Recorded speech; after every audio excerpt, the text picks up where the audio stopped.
আসসালামু আলাইকুম। Hello guys, hello.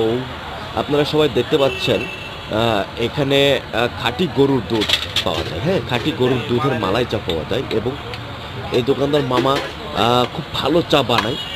সে চা বানাচ্ছে, সবাই সবাই দেখতে পাচ্ছেন। তো সবাই দেখতে পাচ্ছেন চাটা এত সুস্বাদু, কি আর বলবো। খাঁটি গরুর দুধের মালাই চা, হ্যাঁ, খাঁটি গরুর দুধের মালাই চা। বুঝতেই তো পারছেন ঢাকা শহরে এই চাটা পাওয়াই যায় না, এই চাটা পাওয়াই যায় না।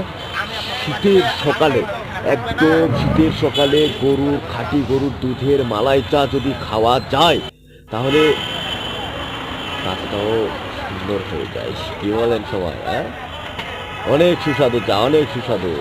বাহ, ফ্যান্টাস্টিক, ফ্যান্টাস্টিক, বাহ, অনেক সুস্বাদু। শীতের সকালে এরকম মালাই চা খাওয়ার মজা আলাদা, মানে বুঝতেই তো পারছেন।